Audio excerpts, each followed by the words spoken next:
Hello there. So I don't normally do an intro for Tuesday Night Book Club, but this one being the last of the series or season or whatever you want to call it, I said I'd do a quick one. So we did this for the last 12 months. We set it up sometime in May last year, myself and Dec, and we've done 23 of these, so 23 book reviews in a little over a year. Lots of learning for everybody that attended over that period of time, and it really helped those that gave their review to really hone in on the material themselves, and they got a lot of benefit from it as well. So fascinating 12 months. We decided now to take a couple of months off for the summer, come back in September and kick into Tuesday Night Book Club Season 2, Series 2, whatever that term is, and look forward to that. But this one, going out with a bit of a bang, Tuesday Night Book Club number 23 with Paidi O'Reilly. He reviewed the book Strategic Doing, 10 Skills for Agile Leadership. And what was even more interesting about this one was that one of the authors, Ed Morrison, joined and took part in the review. He gave his feedback, gave his insights,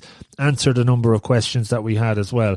So that was a great way to end. Maybe we'll do a bit more of that in September when we kick it off again and mix it up, not just people reviewing others' books, but maybe the authors coming along themselves and giving a review of their own book, and we can probe and question and ask what their thought process was like as well.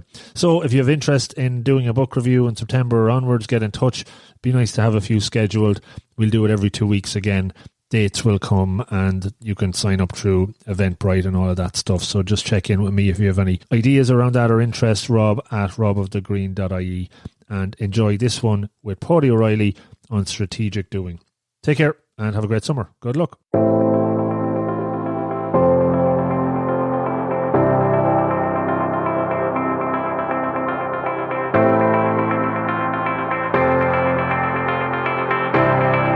Welcome to another edition of the 1% Better podcast with your host, Rob O'Donoghue.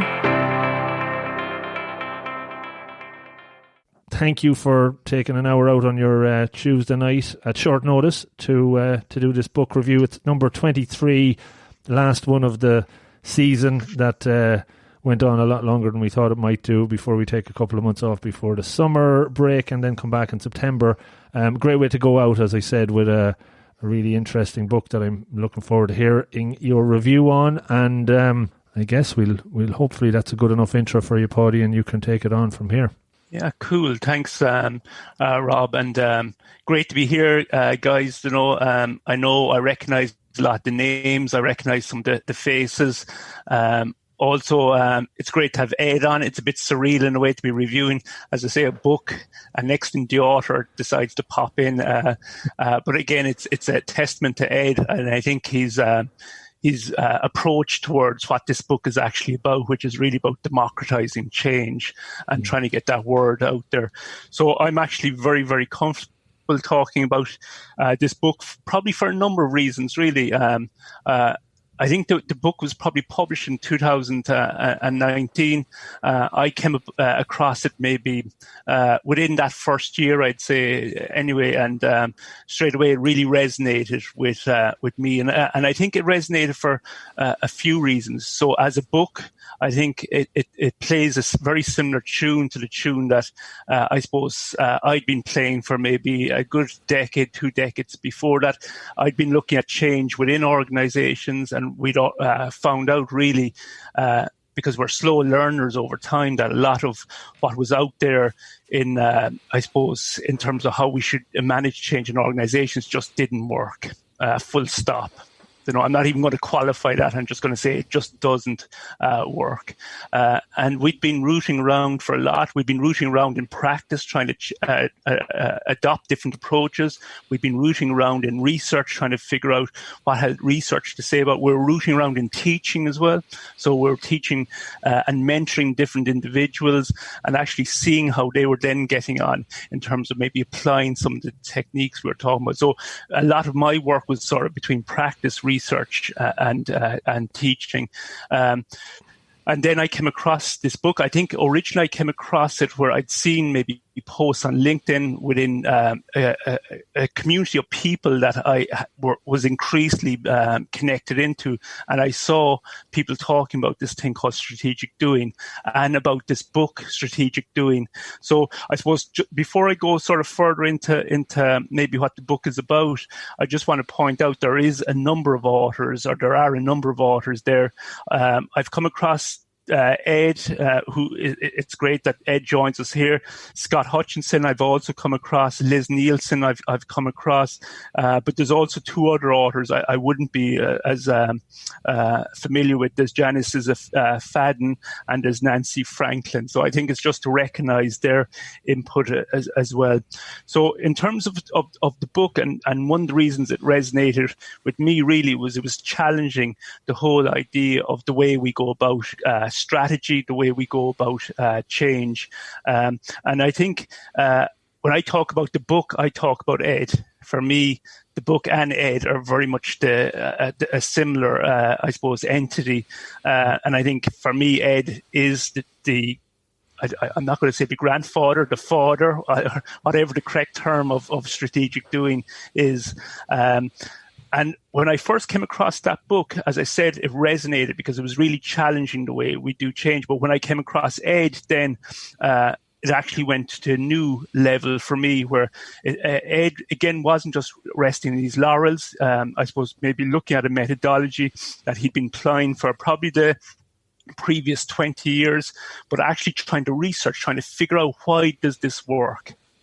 And the way Ed was doing this was using what I call action design research or practitioner research, which again is something I also, I suppose, practice a lot in terms of the way I do research. And again, the more I suppose I looked at what it was in the book, I think it was very much born out of experience, and I just was writing down a few notes here before I came on air. But I think Ed refers to Oklahoma City as really the birthplace of strategic doing, and I've also heard him talk about that it was born out of a garage. And at the time when I first heard Ed talking with the guy, I didn't quite understand until I read the book where literally it was born out of a garage, I think, in Oklahoma, or a basement within Oklahoma City, where they were trying to turn around really what was happening in the city at the time. It was going through a rough period of time. I know I heard Ed talking about maybe traveling to Oklahoma City, staying downtown. I think there was one hotel there. At times, Ed felt he was the only one staying in that hotel, maybe over a weekend. So it was in desperate straits, and what they were trying to do was turn around the fortunes of this city. Again, Ed's background, from my understanding, if I remember correctly, he worked with maybe a part of Boston Consulting Group. Prior to that, it was all strategic planning. And it was about bringing strategic planning into organizations. If I remember correctly, Ford, Volvo, GM, and organizations like that. But again, probably Ed hit the point where he said, this isn't working. So similar to what we'd hit with organizations, I think Ed was maybe coming to a realization strategic planning, as we know it, does not work, and referred to this big shift, which I think is I suppose that movement from strategic planning to alternatives. Strategic planning really being about hierarchical control systems where you can divide work and strategy into components. Those components can be assigned to people. Those people are then responsible for performing those actions. Yet all the decision making stays up higher in that hierarchy.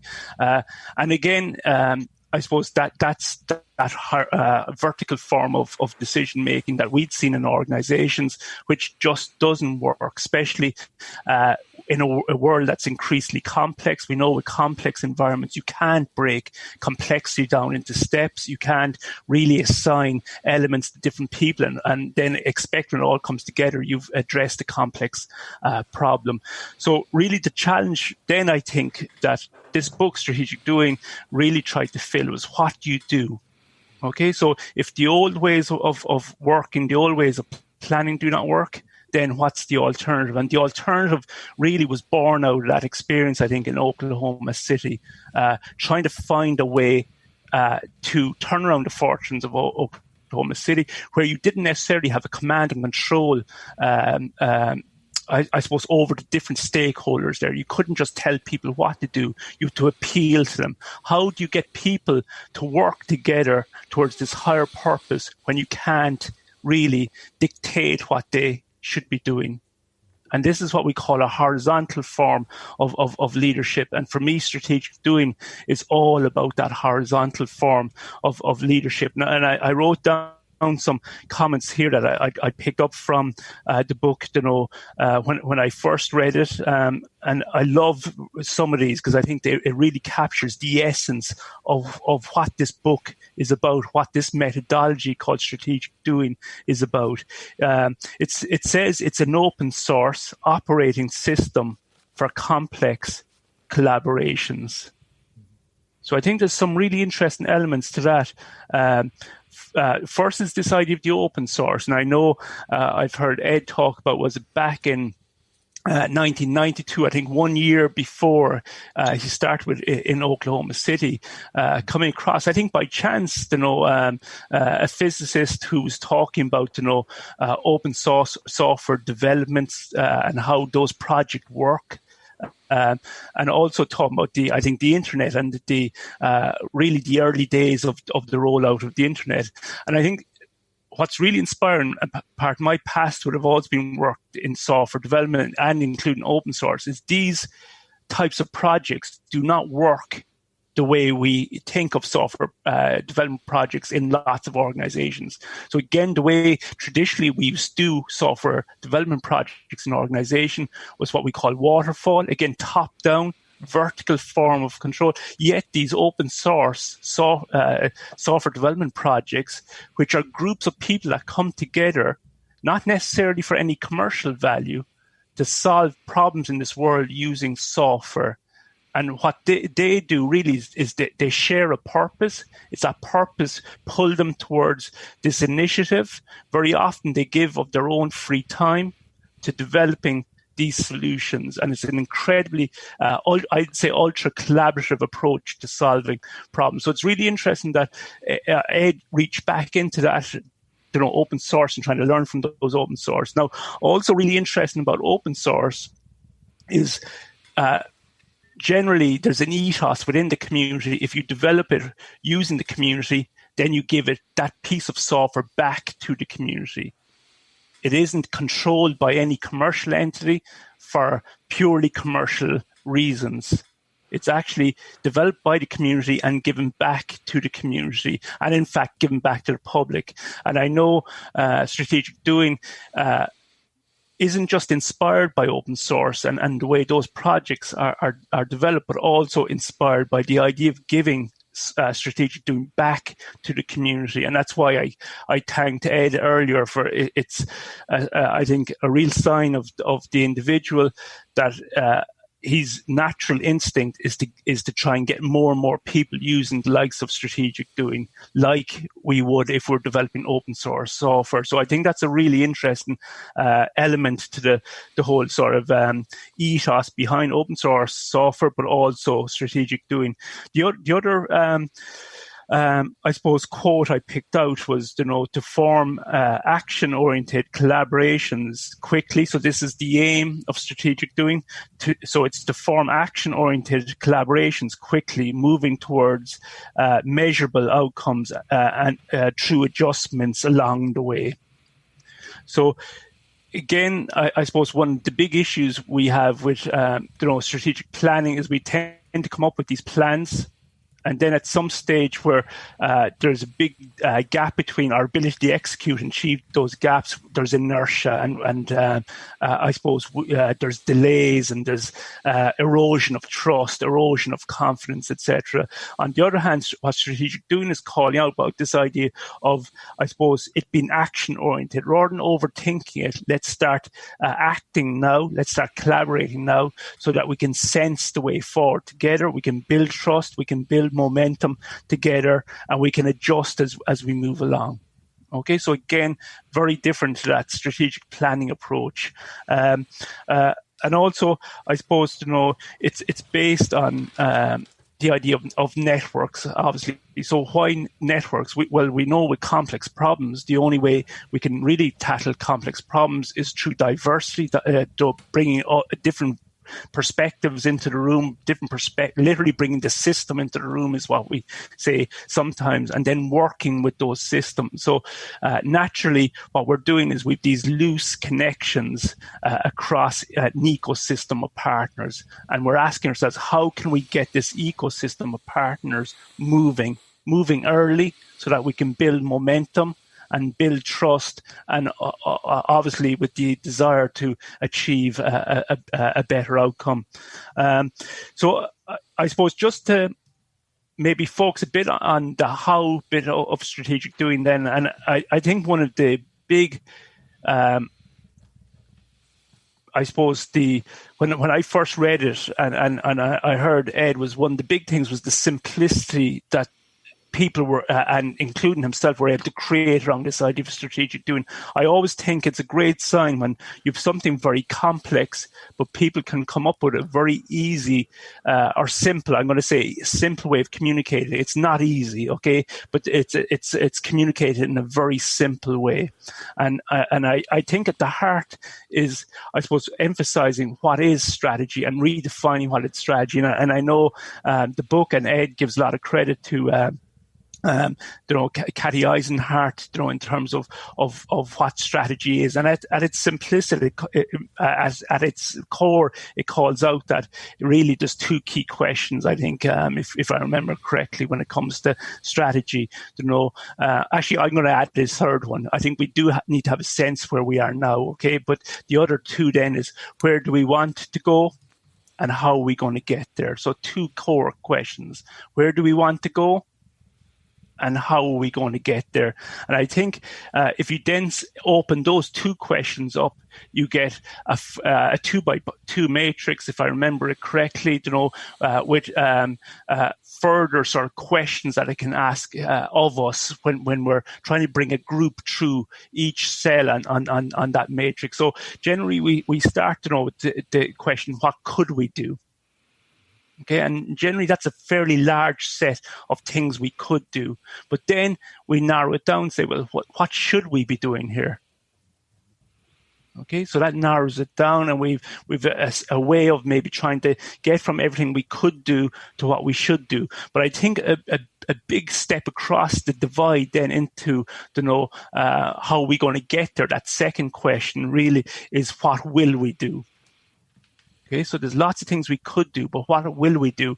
And how do we break that then down into that fourth quadrant, into small, achievable, measurable outcomes? I think Ed calls it the 30-30. Apologies for my Cork pronunciations. The THs are still a struggle for me, but you pick this period of time, whether it's 7 days or 30 days or whatever else. And the idea is that we commit now to something that we can do together to get to this 7-day or 30-day mark. But then we at that point we look back at what we've achieved, okay, and figure out what do we do next. So let's break it down into these smaller steps, and I think those smaller steps again are really important, and we'll come back to them afterwards, in terms of just they're small enough that we can go slow enough that we build that trust, we build that momentum, and it brings us to the next milestone, the next 30 days or the next 7 days, and then away we go again.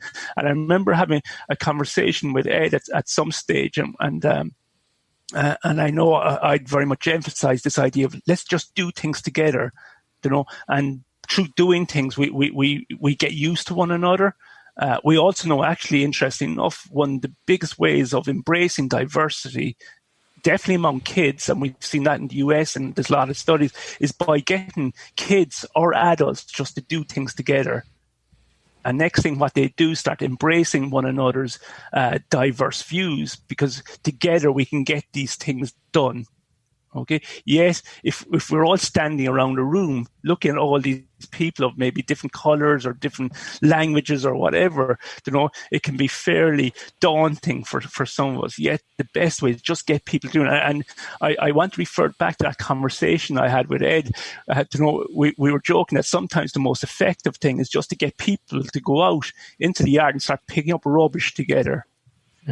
Because it gets them going, it gets them doing things together.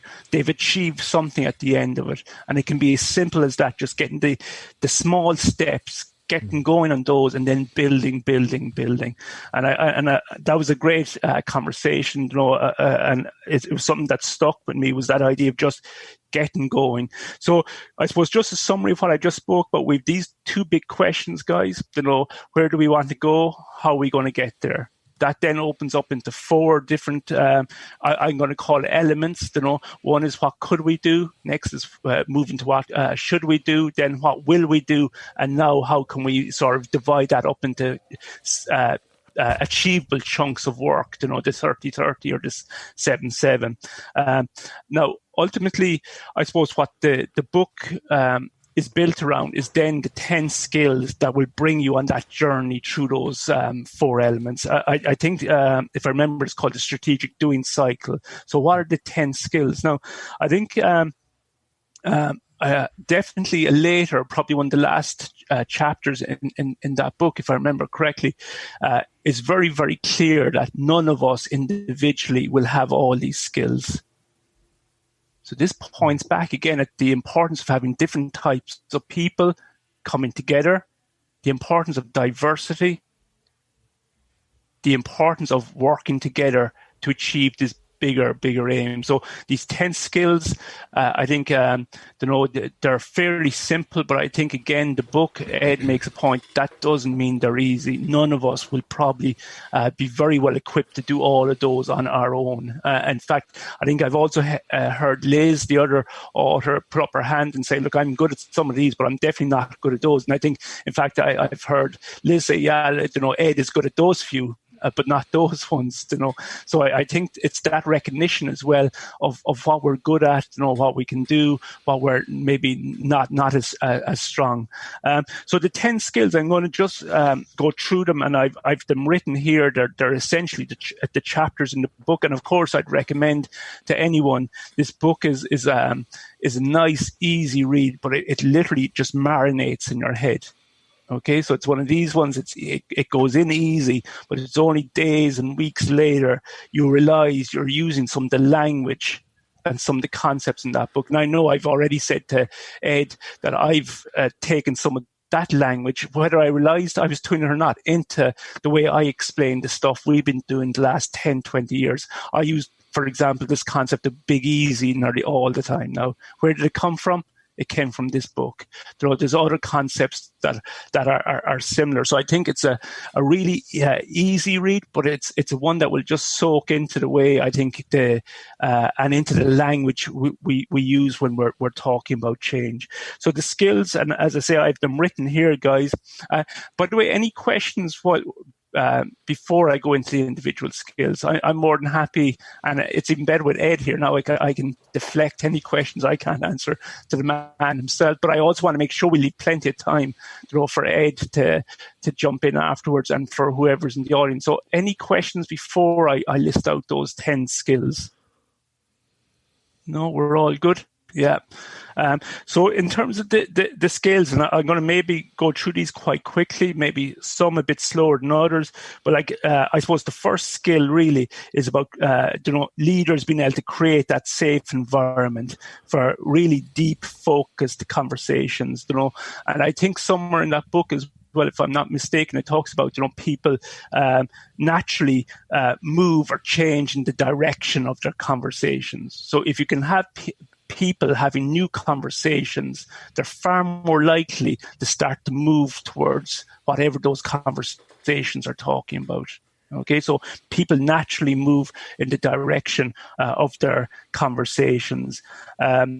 It's definitely focused on, a safe environment, and also I know Amy Edmondson has written a testimonial for this book, and Ed refers a lot, to that importance of the psychological safety, being able to create that safety within the environment in which these groups will be engaging. So remember, this is a group-based approach. I've also heard Ed talk about, maybe again it's mentioned in the book, about at some stages having to walk people out of the room where they just don't show respect to other people in the room during those conversations. So that's the first skill. The second skill then is about framing those conversations with the right questions. I think this is a really, really important skill for me.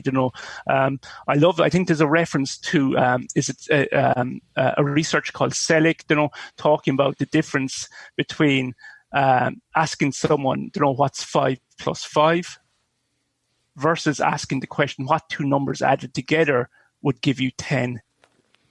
Okay, so if you ask someone what's 5 plus 5, it's like what we call a technical question.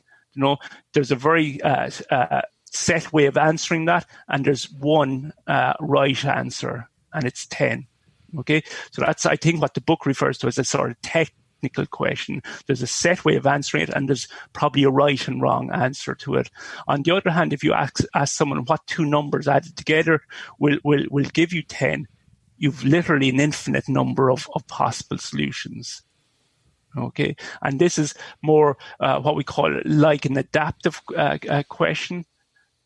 Where there's, again, no set process to answering, and there's no set right or wrong answer. And I think this also ties in to it with a concept, called wicked problems. Again, that it's a term we have used a lot in our research. I know Strategic Doing also talks about that with wicked problems, and I suppose wicked problems tend to be these very complex problems where you got lots of stakeholders, lots of different maybe perspectives, lots of different views, lots of different values, maybe lots of even beliefs, where there's really no right and wrong answer.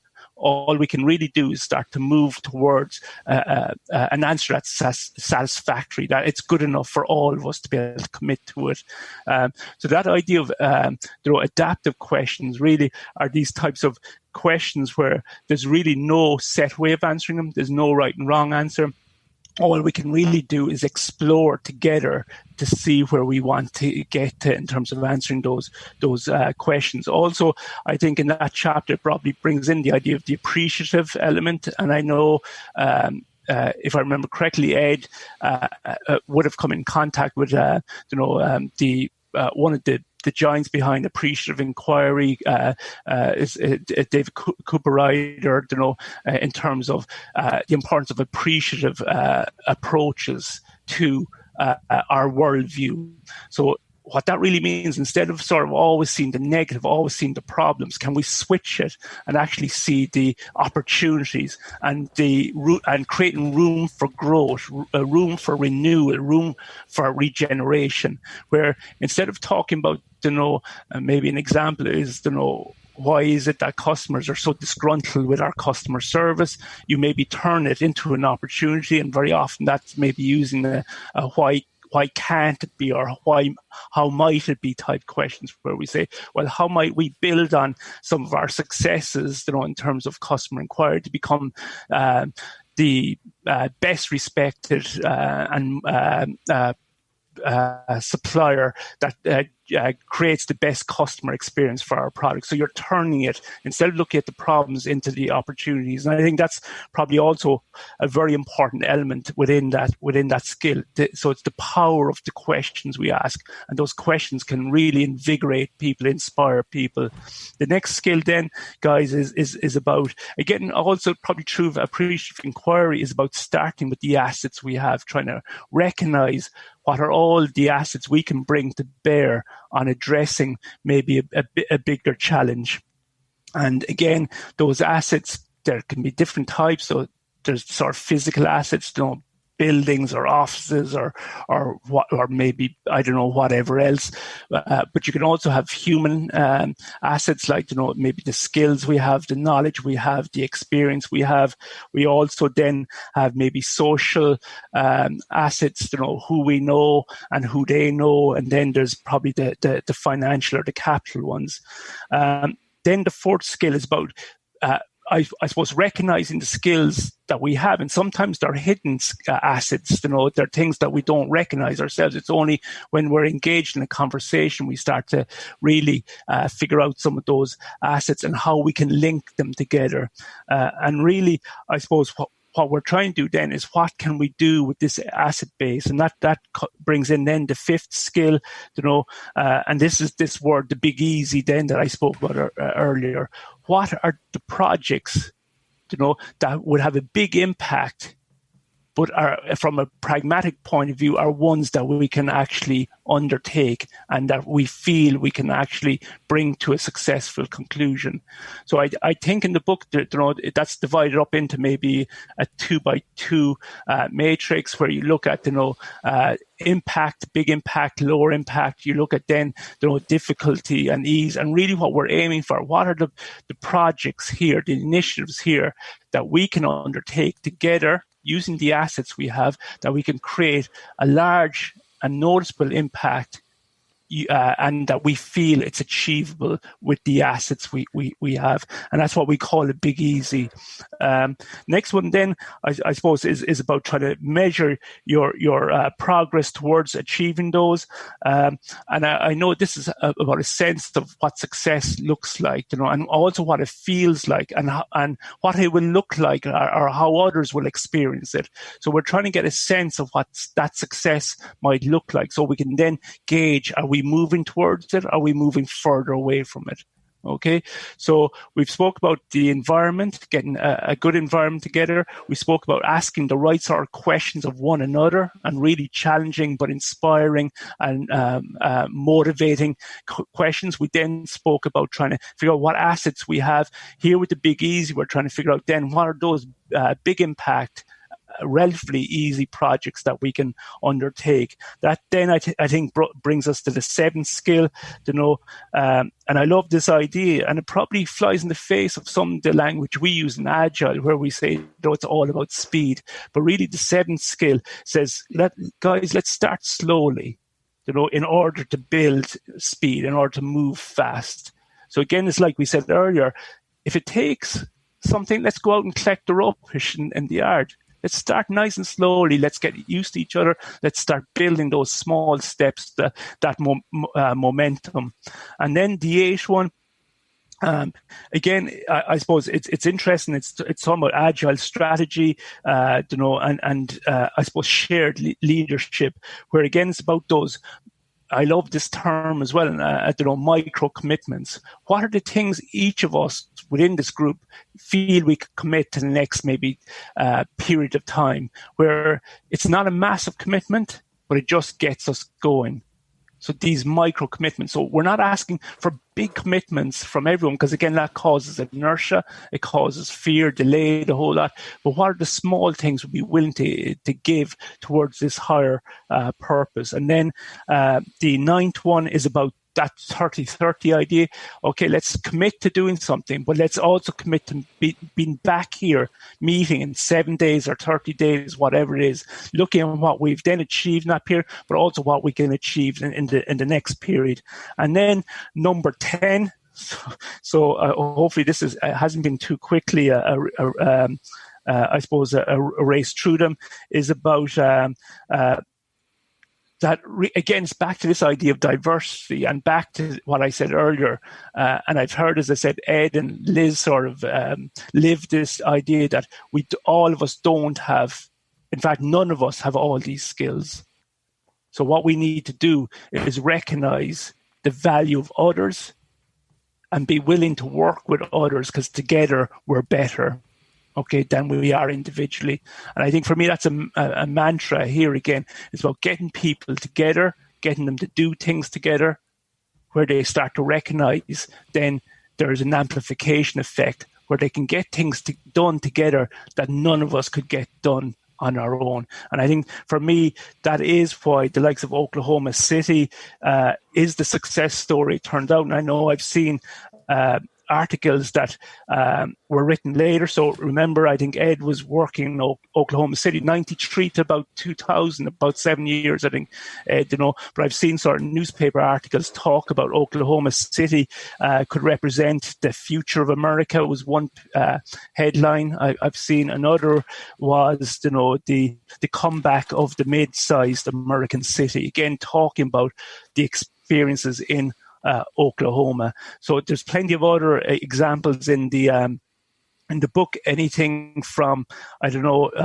Oklahoma City, maybe at the start, through to NASA. I think there's a sort of an open innovation example from NASA. So at that point, guys, I'm going to bail out or quieten up a bit here, but I think that's a very quick review of the book, and Ed can jump in if there's anything critical that I've left out, and I'm sure there is.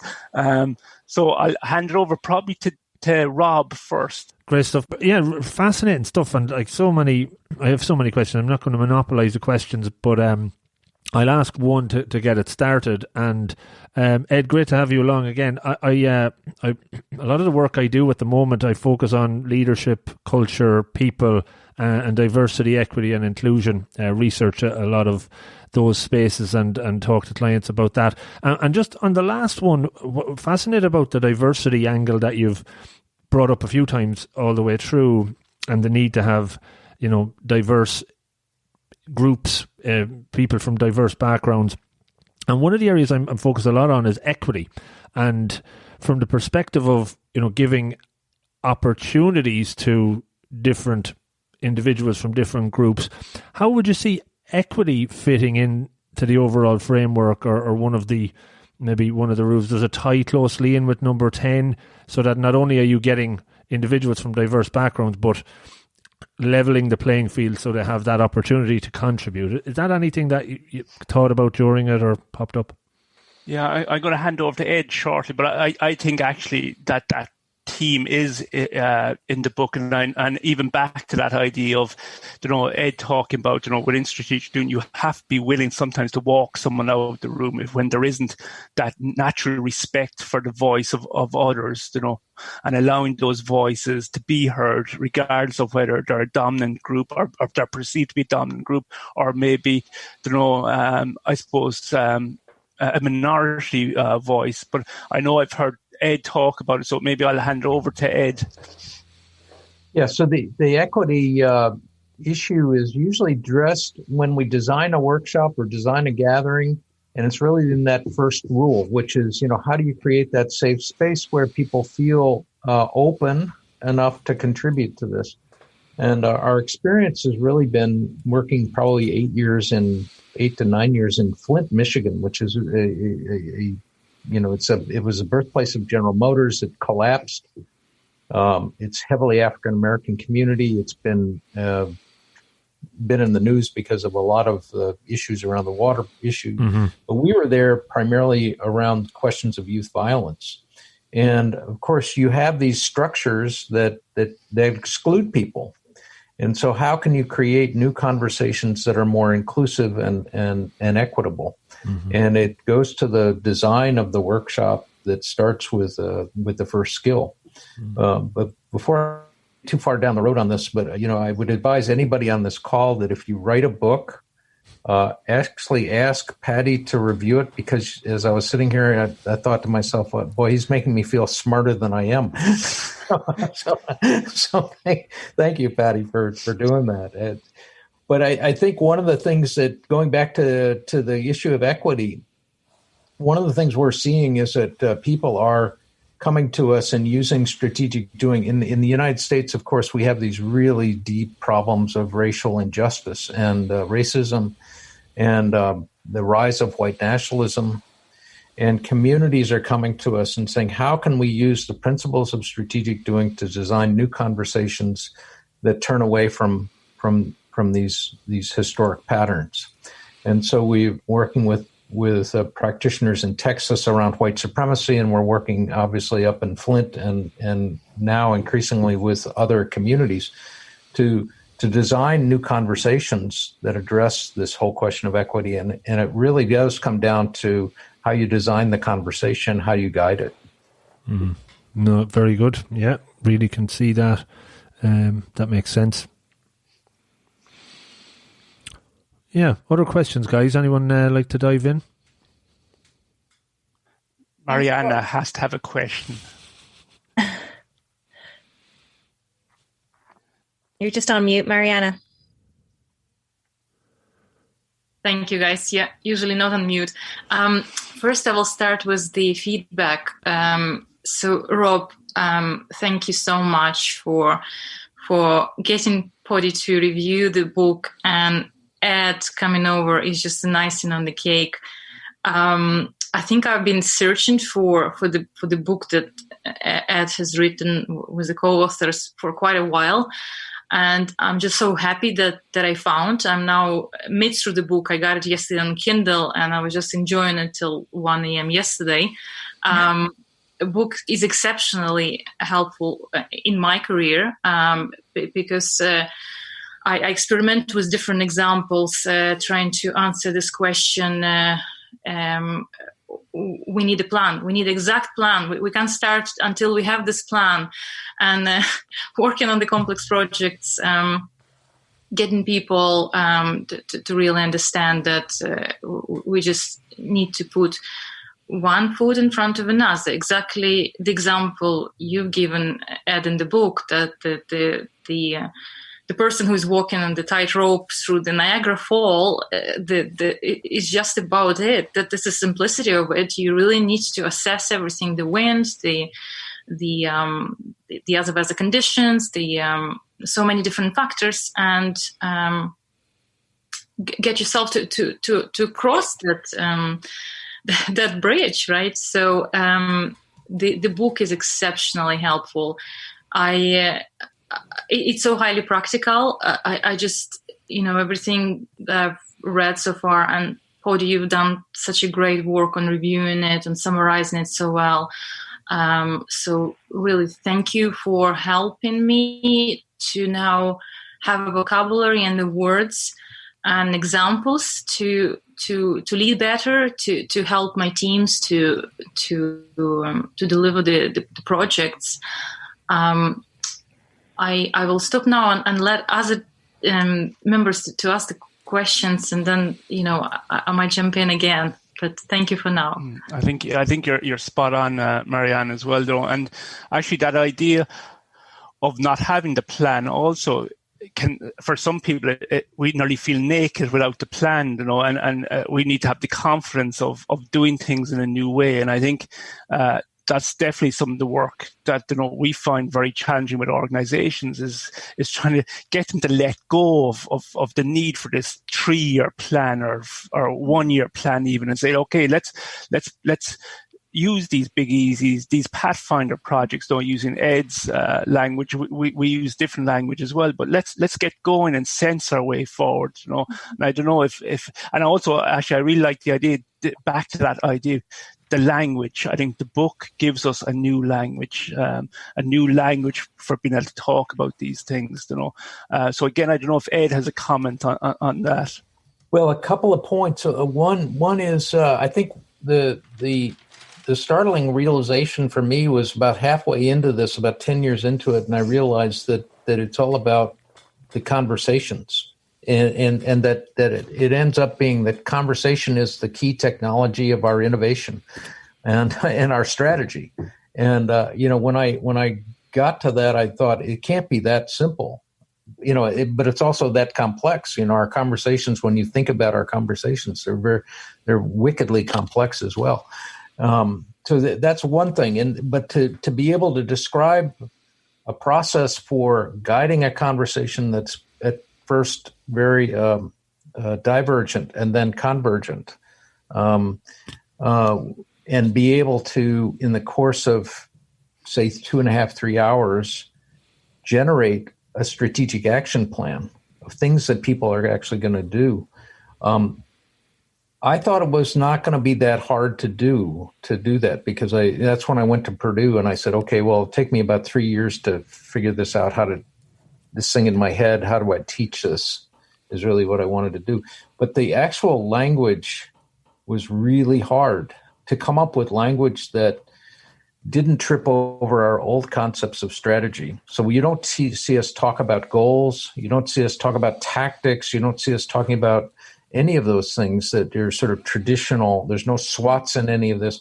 And that's because all of that is kind of useless underbrush. It gets people tangled up and uncomfortable. And so that's why I loved Kathleen Eisenhardt basically saying, if a strategy can answer these two questions, where are we going? How will we get there? Then you have a strategy. Mm-hmm. And it turns out that, as Patty points out, you have to design a conversation to get to to answer those two questions. But if you do that with these 4 questions, the first 2 questions will give you an outcome. Where can you go? Where are you going? The second 2 questions will give you a pathway. How will you get there? Now, it's not definitive at all, but coming up with 1, easy language so that people could use that language, and 2, there's a visual language to the way we teach it. There's some pictures in the book, and when we teach this skill, we use these drawings because it is complex, and it's to get to the level of simplicity so that people can grasp it and start to do it. We had to come up with a visual language as well, and so visual language is purposely, hand drawn. It's not very, because it's, the world's a messy place, and it's not perfect and it's not precise, and the curves aren't never perfect. Mm-hmm. But it does give people a sense of, okay, we're here, as Patty points out, we're trying to get over here, and here's how we're going to get there. So the idea of coherence when people come out of these workshops is so critically important. It's, vision, the singular vision of the individual leader is I would argue, is pretty much irrelevant now. What's more important is a sense of coherence, the sense of, oh, we're here, we've got a map, we can get out of this mess. If we start up here, and if it doesn't work, we can move over here. And so that sense of coherence, shared coherence, is really critically important for people to keep engaged. Yeah, and I love the idea as well, Ed, and it's maybe a point I should have made and I didn't, was that you decided to go back to Purdue, and already having some successes behind you, but your whole, and I know we had a private conversation at one stage, and I hope you don't mind me saying this, that there was a drive that you still weren't satisfied. I need to be able to break it down so I can teach it, so that I can scale it. It's not until we teach it that we can scale it. And I think you went literally through, I suppose, a period of time trying to deconstruct it, reconstruct it as something that could be teachable. And then the book came after it. So I know you were adamant that you were not going to write that book until you felt this is something that's teachable. So, and I think, in a way, this book is such an easy read on a complex topic, because actually implemented isn't easy, but actually the way you've explained it is easy to understand. Yeah. Well, I've been a practitioner. We've all been practitioners, and I've always been tremendously frustrated with people who came up with the book that said, okay, well, this is how you do this. And at the end of the day, it really wasn't how you do it. It was kind of some intriguing ideas, but it didn't really tell me, okay, well, now what do I do? And so I was really frustrated by that through my whole career. And so I was adamant that we be able to teach people, and that we be able to teach the neighborhood people in Flint with the same ideas and the same concepts. And this goes back to the issue of equity. Same ideas, same concepts that we used in Flint are the same concepts we used with NASA engineers and with Lockheed engineers, because you can't talk down to people. You can't say, okay, well, we got the sophisticated version for our corporates, but then we got the real simple version for our people who aren't they're at the bottom of the social ladder here, and we're just going to treat them a little bit differently.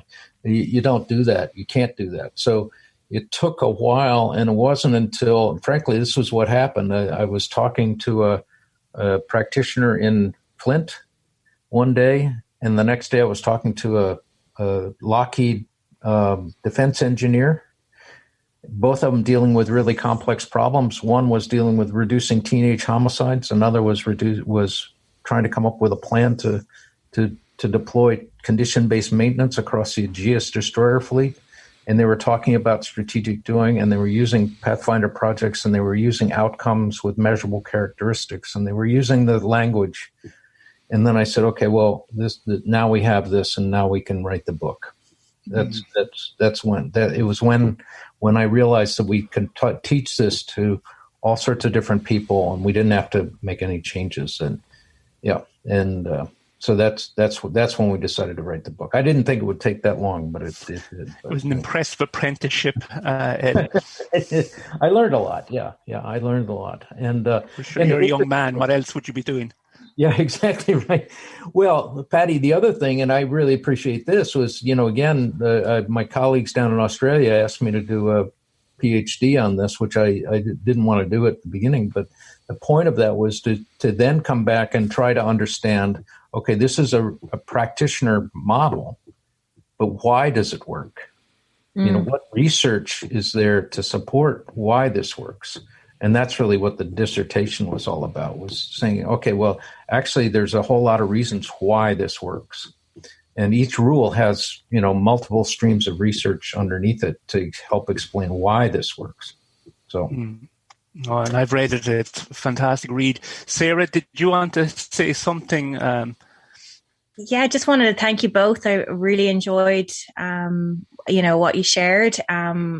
Specifically the piece around the conversation and how important it is to create space for that. I loved the second skill around framing the conversation with the right question.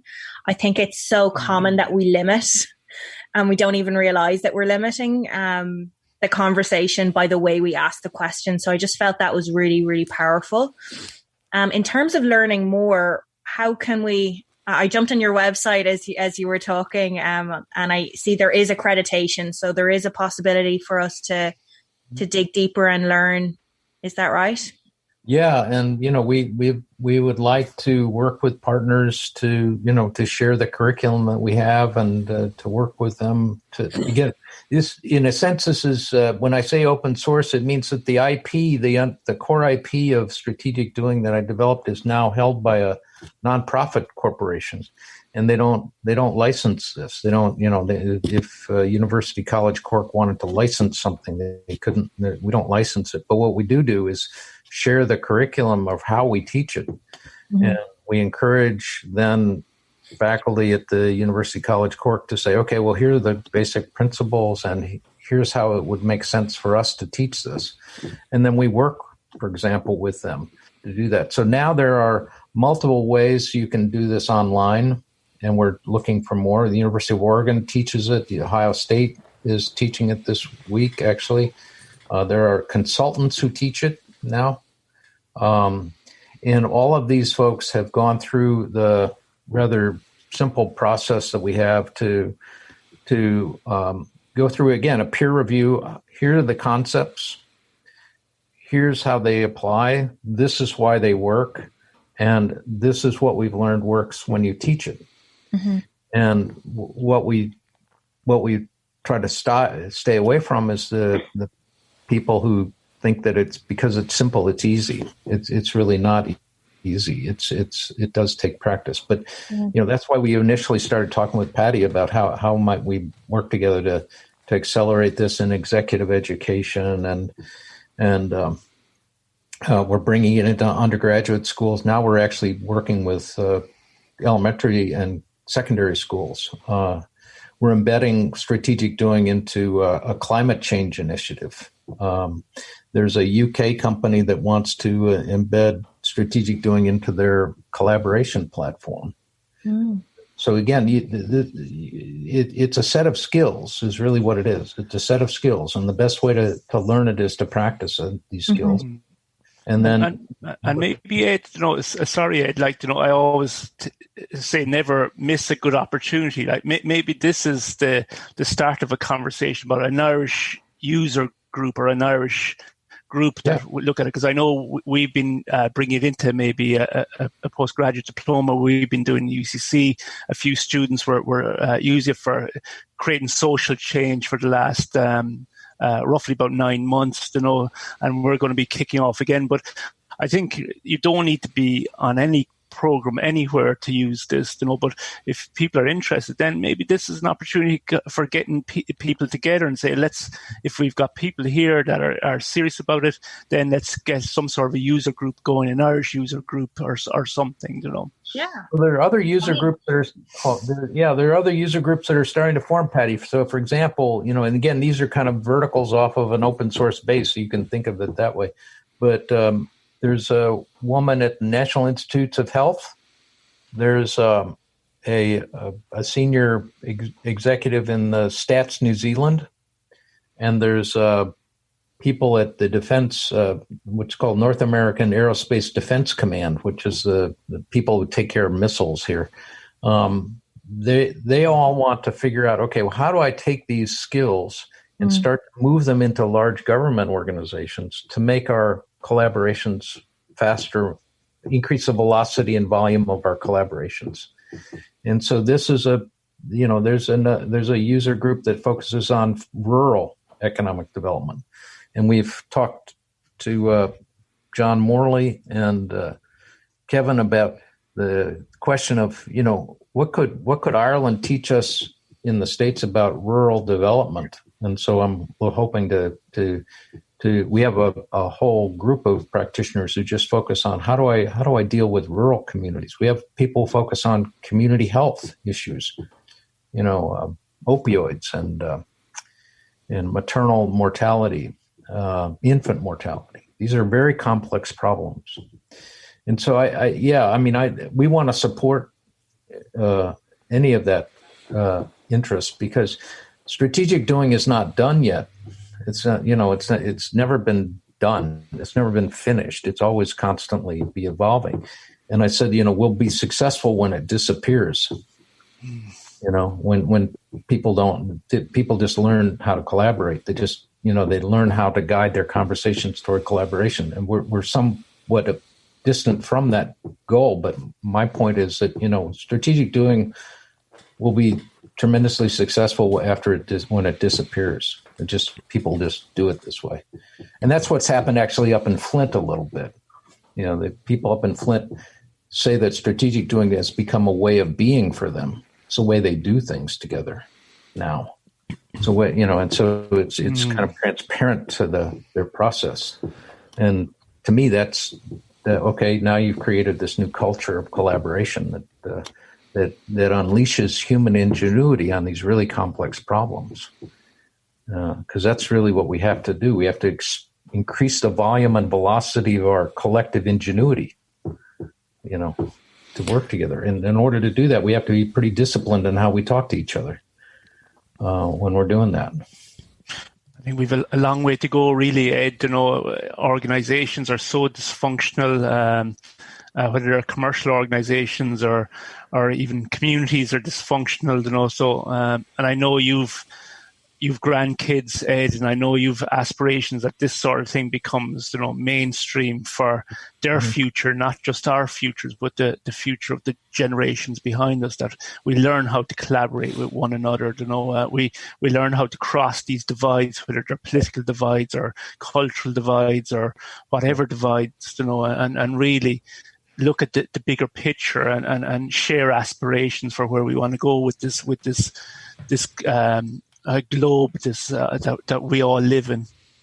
Well, that's, again, this is really the whole purpose, was to say, all right, well, if I've learned something in the 25 years and from that conversation with the physicist that pointed me in the right direction, and I'm thankful for that.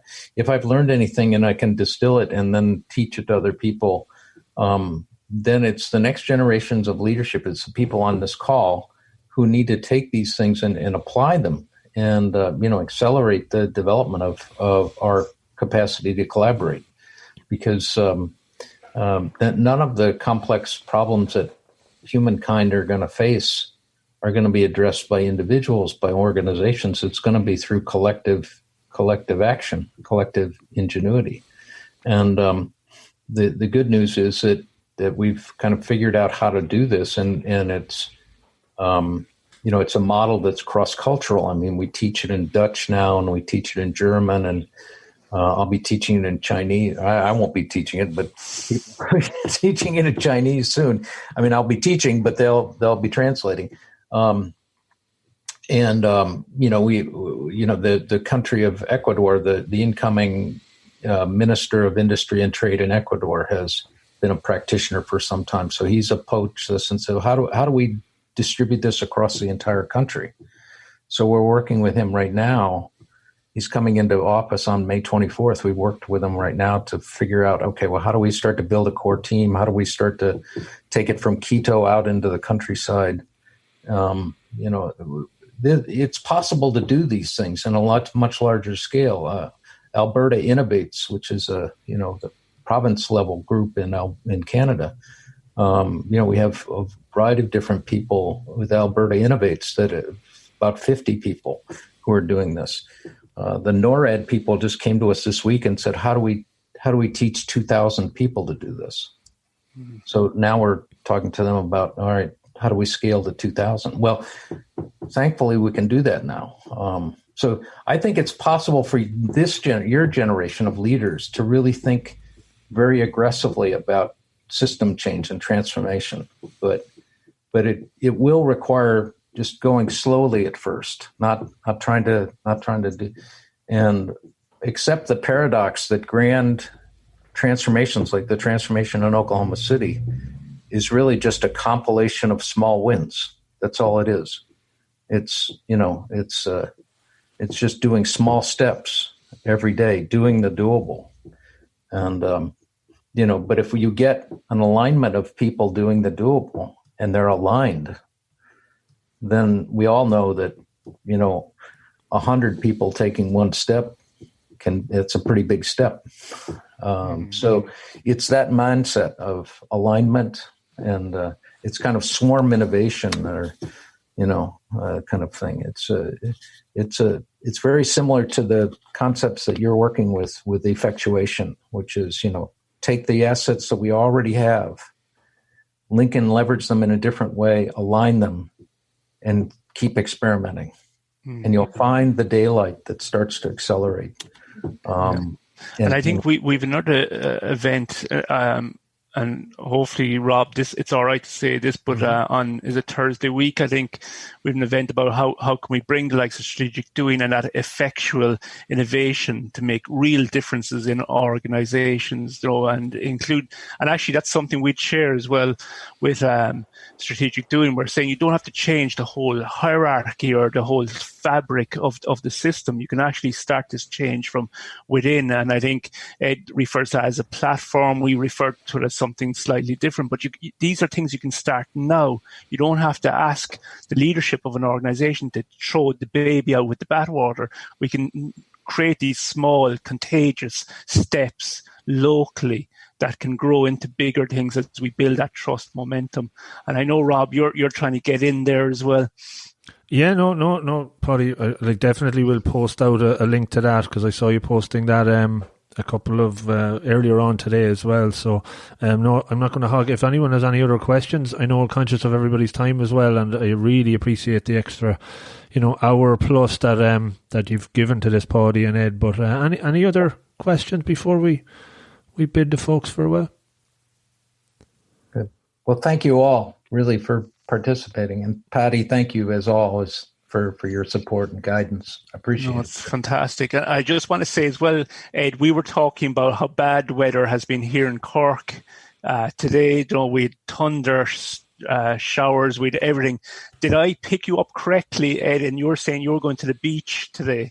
Yeah, actually, I'm heading right now. I'm at the beach with my granddaughter, so I'm happy to be called a grandfather. So I'm right after this. I head out to give her a swimming lesson. So and you still want to come to Ireland, even though we have this bad weather here.